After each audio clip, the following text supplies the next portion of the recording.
Good morning, student. Welcome in our YouTube channel Rudra Classes. Today learn chapter 9 Force and Law of Motion. So let's go on first point, force. Force. To bring an object into motion, we need an external factor which called force. यानी force हम किसे कहते हैं? तो देखिए, किसी भी object को मोशन में लाने के लिए, यानी वो रेस्ट पोजीशन में है, उस रेस्ट पोजीशन से उसको मोशन में लाने के लिए एक एक्सटर्नल फैक्टर की नीड होती है। उस एक्सटर्नल फैक्टर को हम क्या कहते हैं? फोर्स कहते हैं। ओके, जैसे कि भाई कोई भी रेस्ट में है ऑब्जेक्ट, इसको आप फोर्स लगा करके ही मोशन में ला सकते हो, ठीक है ना। तो इसको मोशन में लाने के लिए जिस फैक्टर की आवश्यकता होगी उस फैक्टर को हम क्या बोल रहे हैं? फोर्स बोल रहे हैं, ठीक है ना।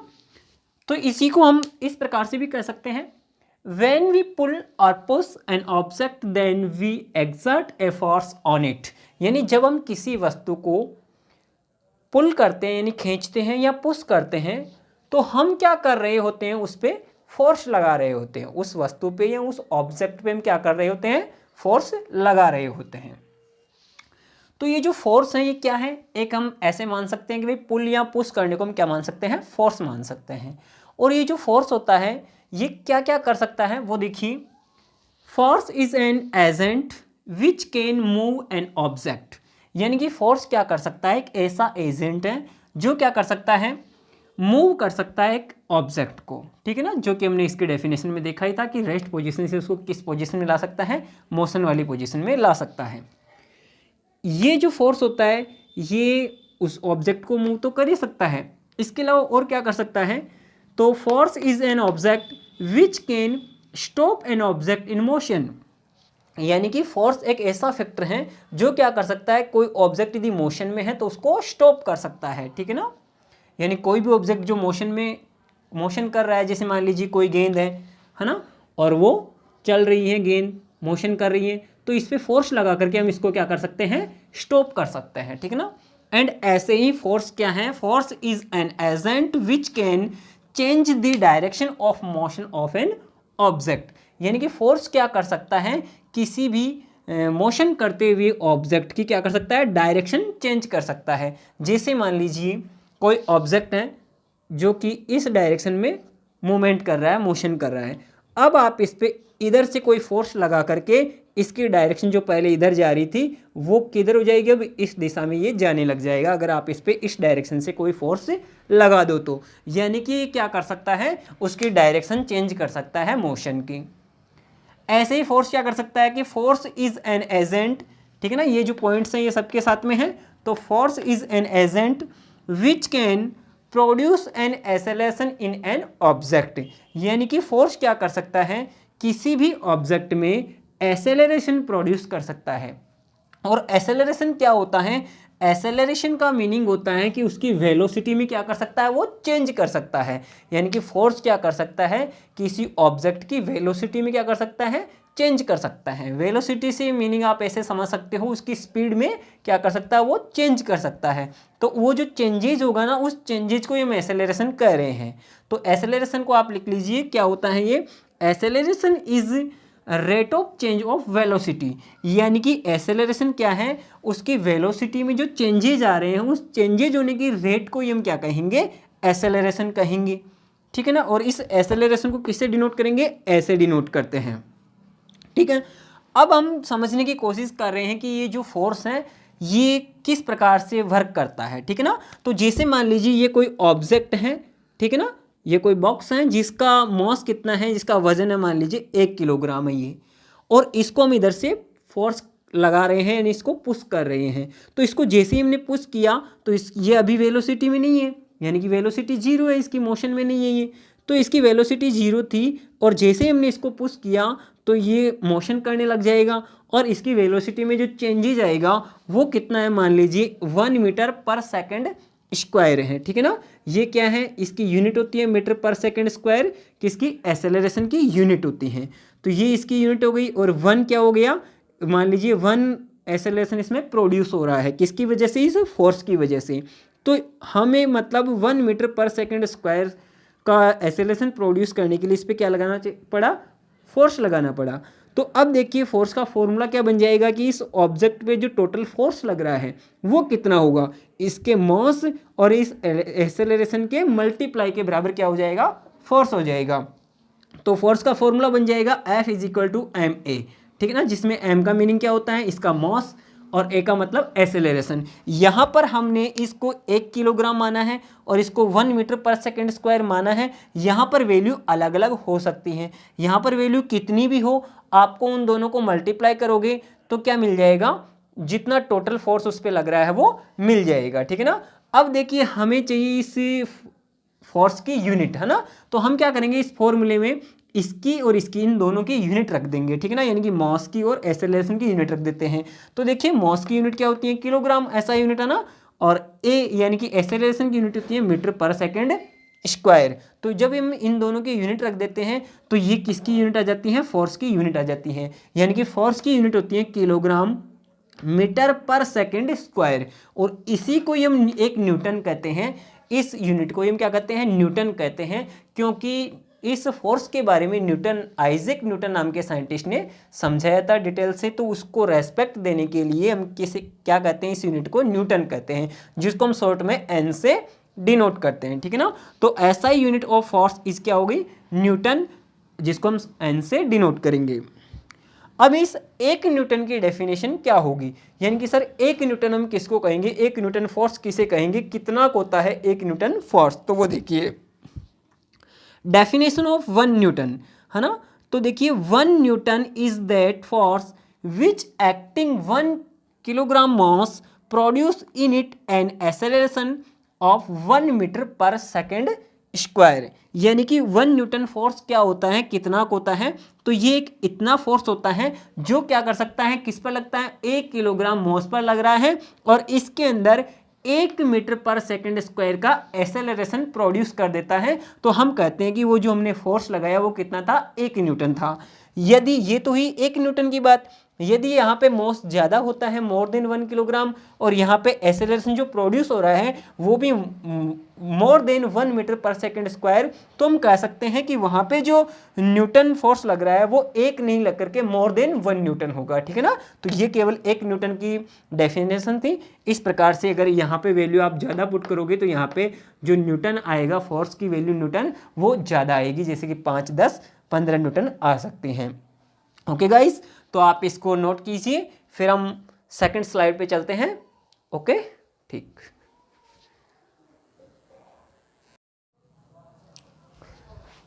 फ्रेंड्स, अब हम पढ़ने वाले हैं फोर्स के टाइप, है ना, कि कितने टाइप का फोर्स होता है। तो फोर्स आर 2 टाइप्स, फोर्स कितने टाइप का होता है, फोर्स 2 टाइप का होता है। कौन कौन सा, एक तो होता है बैलेंस्ड फोर्स और एक होता है अनबैलेंस्ड फोर्स, ठीक है ना। तो देखिए बैलेंस्ड और अनबैलेंस्ड फोर्स क्या होते हैं, इनको समझने की कोशिश करते हैं। तो बैलेंस्ड फोर्स देखिए, व्हेन 2 इक्वल फोर्स, कौन से force, equal force acting in opposite direction on an object, यानी किसी एक ऑब्जेक्ट पे 2 फोर्स लग रहे हैं, दोनों कैसे हैं, इक्वल फोर्स हैं, लेकिन दोनों अपोजिट डायरेक्शन में लग रहे हैं, ठीक है ना, एट सेम टाइम, यानी एक ही समय में, तब the object continues in its state, तब क्या होता है, वो जो ऑब्जेक्ट है वो उसी अवस्था में बना रहता है, जिस अवस्था में यानी जिस स्टेट में है उसी स्टेट में वो बना रहता है। तो ऐसे फोर्स को हम क्या कहेंगे, बैलेंस्ड फोर्स कहेंगे। देखो इधर समझिए, यानी कोई एक ऑब्जेक्ट है, जैसे मान लीजिए ये कोई क्या है, कोई ऑब्जेक्ट है, ठीक है ना। इस ऑब्जेक्ट पे यानी इस एक ऑब्जेक्ट पे 2 फोर्स लग रहे हैं अपोजिट डायरेक्शन में, एक इस डायरेक्शन में लग रहा है और एक इस डायरेक्शन में लग रहा है, अपोजिट डायरेक्शन हो गई, और सेम है लेकिन वो फोर्स, यानी कि मान लीजिए ये भी 2 न्यूटन का फोर्स है, तो इधर भी 2 न्यूटन का फोर्स लग रहा है, ठीक है ना, इस डायरेक्शन में, और ये इस डायरेक्शन में लग रहा है। तो जब सेम फोर्स यानी कि सेम यानी कि इक्वल फोर्स, इक्वल मैग्नीट्यूड के होने चाहिए, इनके ये जो नंबर है इनको बोलते हैं मैग्नीट्यूड, है ना। तो सेम वैल्यू के 2 फोर्स जब अपोजिट डायरेक्शन में किसी एक ही ऑब्जेक्ट पे लगते हैं तो ऐसे फोर्सेज क्या कहलाएंगे, बैलेंस्ड फोर्सेज कहलाएंगे। और इन बैलेंस्ड फोर्सेज की वजह से जो नेट फोर्स होगा, ठीक है ना, जैसे मान लीजिए इसको F1 मान लेते हैं, इसको F2 मान लेते हैं, ठीक है ना, अलग अलग फोर्स हैं ये दोनों, और यहाँ पे क्या है F1 is equal to F2 है ना, दोनों फोर्सेज क्या है इक्वल हैं, बराबर हैं। तो जो नेट फोर्स आएगा, तो जो नेट फोर्स आता है वो नेट फोर्स क्या आएगा, F2 माइनस F1 करते हैं इसमें, और F2 माइनस F1 करोगे तो इज इक्वल टू कितना आएगा, 0 आएगा। और जब भी नेट फोर्स 0 होता है तब कोई वर्क नहीं होता है, ठीक है ना। तो वर्क नहीं होगा इसका मतलब क्या होगा कि ये इसी स्टेट में बना रहेगा, यानी इसमें मोशन नहीं होगी। तो ऐसे फोर्स को हम क्या कहेंगे, बैलेंस्ड फोर्स कहेंगे। तो देखिए एक बार वापस मेरे साथ बोलने की कोशिश कीजिए कि when two equal forces acting in opposite direction on an object at same time then the object continues in its state, such forces are called balanced force. तो ऐसे फोर्स को हम क्या कहेंगे, बैलेंस्ड फोर्स कहेंगे। मैंने यहाँ पे समझाने की कोशिश की गाइस, आपको समझ में आया होगा। एक बार फिर से बता देता हूँ कि ये कोई भी एक ऑब्जेक्ट है जिस पर दो इक्वल फोर्स लग रहे हैं लेकिन अपोजिट डायरेक्शन में लग रहे हैं, एक ही टाइम में लग रहे हैं, सेम टाइम में, है ना। तो क्या होगा, इन पे जो नेट फोर्स निकलेगा वो कितना होगा, 0। और जब भी नेट फोर्स 0 होगा तब कोई वर्क नहीं होगा। कहने का मतलब ये ऑब्जेक्ट न तो इधर खिसकेगा न ही इधर खिसकेगा, यानी कि ये अपनी पोजीशन चेंज ही नहीं करेगा, no change in the position. इसीलिए बोल रहे हैं कि कंटिन्यूस इन इट्स स्टेट, यानी कि ये उसी अवस्था में बना रहेगा जिस अवस्था में ये हैं। तो ऐसे फोर्सेज क्या कहलाते हैं, बैलेंस्ड फोर्सेज कहलाते हैं। जैसे इसके एग्जांपल देखिए, we try to push a wall, the wall does not move. यानी कि जब हम किसी दीवार को पुश करते हैं और ट्राई करते हैं उसको धकेलने की, तो वो पुश नहीं होती हैं। क्यों नहीं होती हैं, इसलिए नहीं होती हैं क्योंकि तब वो दीवार भी अपने ऊपर उतना ही फोर्स लगा रही है जितना कि हम लगा रहे हैं, लेकिन अपोजिट डायरेक्शन में, क्योंकि हम दीवार को ऐसे धक्का दे रहे हैं जबकि दीवार इस डायरेक्शन में यानी हमारे हाथ की तरफ वो फोर्स लगा रही हैं। और दोनों फोर्स क्या है, इक्वल है। इक्वल होने की वजह से ही वो दीवार नहीं खिसक पा रही है, यानी कि नेट फोर्स 0 होगा और वो दीवार वर्क नहीं करेगी, मतलब दीवार नहीं खिसकेगी। ऐसे ही सेकंड एग्जांपल है, देखिए, we try to pull a heavy box, it does not move.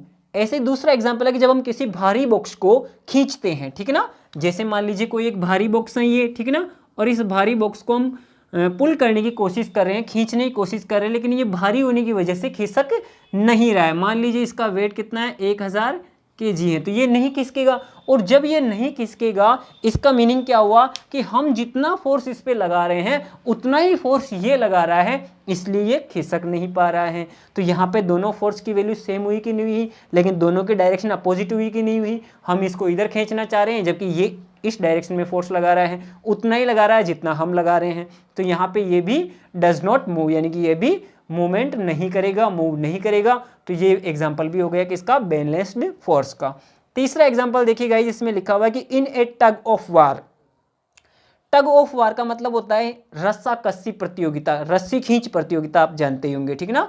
तो रस्सी खींच प्रतियोगिता में क्या होता है, दो टीम होती है, टीम ए और टीम बी, और दोनों उस रस्से को क्या करती हैं, खींचती हैं। जैसे मान लीजिए ये कोई रस्सा है और यहाँ पर एक टीम के खिलाड़ी लग जाएंगे, मान लीजिए इधर 3 खिलाड़ी लग गए, ठीक है ना। और ये क्या करेंगे, इस रस्से को खींचेंगे तीनों मिल करके, ठीक है ना। और इधर इस टीम के भी 3 खिलाड़ी, ठीक है ना, और ये तीनों भी क्या करेंगे, इस रस्से को इधर खींचेंगे। और देखिए यहाँ पे पॉइंट बना हुआ है, ठीक है ना। और अब ये क्या कर रहे हैं, इस रस्से को खींच रहे हैं, ठीक है ना। तो ये जो पॉइंट है ये मतलब न तो इधर जा रहा है रस्सा और न ही इधर जा रहा है रस्सा। कब नहीं जाएगा, जब तक कि ये बराबर फोर्स से खींचेंगे, इधर से और इधर से बराबर फोर्स से खींचेंगे तो ये रस्सा न तो इधर आएगा न उधर जाएगा, वहीं पे बना रहेगा। तो हम कह सकते हैं कि भाई ये दोनों जो फोर्स लगा रहे हैं वो कैसे लगा रहे हैं, बैलेंस्ड फोर्स, यानी कि बराबर फोर्स लगा रहे हैं, ठीक है ना। तो ये रस्सा इधर भी नहीं आएगा और उधर भी नहीं जाएगा, ठीक है ना। अगर ये रस्सा एक तरफ आ जाता है तो हम फिर क्या कहेंगे कि वो जो बैलेंस्ड फोर्स नहीं रहा वो कैसा हो गया, अनबैलेंस्ड फोर्स हो गया, ठीक है ना गाइस। तो यहाँ पे आपको समझ में आया होगा कि इन ए टग ऑफ वार 2 टीम्स पुल ए रोप, रोप यानी रस्सी को खींचती हैं, इन opposite direction if rope does not move. जब वो रोप मूव नहीं करती है, यानी कि रस्सी किधर भी नहीं खींचती हैं, तो हम कह सकते हैं कि भाई दोनों क्या लगा रहे हैं, बैलेंस्ड फोर्स लगा रहे हैं। और अगर एक साइड में खिसक जाती है तो कौन सा फोर्स हो जाएगा, अनबैलेंस्ड फोर्स हो जाएगा, ठीक है ना। तो अब हम अनबैलेंस्ड फोर्स को समझने की कोशिश करते हैं। व्हेन टू अनइक्वल फोर्सेस, देखो यहाँ पे इक्वल फोर्स थे, अब यहाँ पे क्या हो जाएगा, अनइक्वल फोर्स हो जाएगा। Acting in opposite direction on an object at same time then the object moves in direction of large force.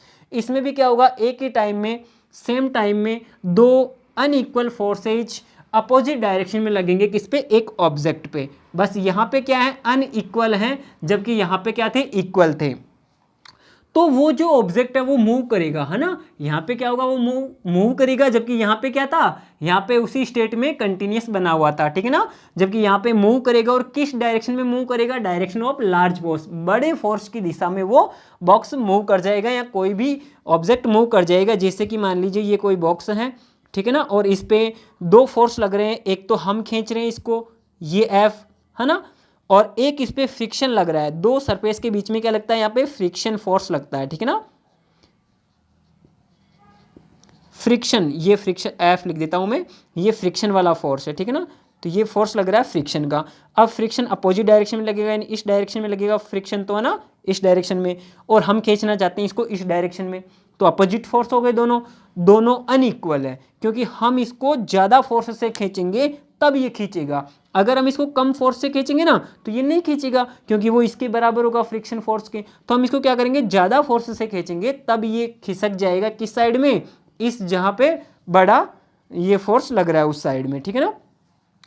तो ये इसका एग्जांपल भी यही हो गया कि we try to pull a box, it moves in direction of unbalanced force. Unbalanced force कह सकते हैं कि यहाँ पे नेट फोर्स निकालेंगे हम, ठीक है ना, और नेट फोर्स कैसे निकालेंगे, नेट फोर्स निकालेंगे, इस फोर्स में से इसको माइनस कर देंगे, ठीक है ना, और यहाँ पे नेट फोर्स की वैल्यू आएगी, इसीलिए ये खिसक पाएगा, ठीक है ना। और इसी अनबैलेंस्ड फोर्स को हम क्या कह सकते हैं, पुलिंग फोर्स भी कह सकते हैं, कि उसकी साइड में ये बॉक्स खिसक जाएगा। ऐसे ही सेकंड एग्जांपल की बात करें कि when the bicycle is moving then the unbalanced force acting on it. जब बाईसाइकिल चलती है तो उस पर कौन सा फोर्स लगता है, अनबैलेंस्ड फोर्स लगता है, क्योंकि हम जानते हैं जब भी अनबैलेंस्ड फोर्स लगेगा तभी मूवमेंट होएगा, अगर बैलेंस्ड फोर्स है तो उसमें मूवमेंट नहीं होएगा, वो उसी अवस्था में बनी रहेगी। थैंक यू गाइस, मैंने आपको समझाने की कोशिश की और आपको समझ में आया होगा। अगर अच्छा लगा वीडियो, आपके समझ में आए तो प्लीज़ लाइक शेयर करें और हमारे YouTube चैनल को सब्सक्राइब करें। Okay, thank you.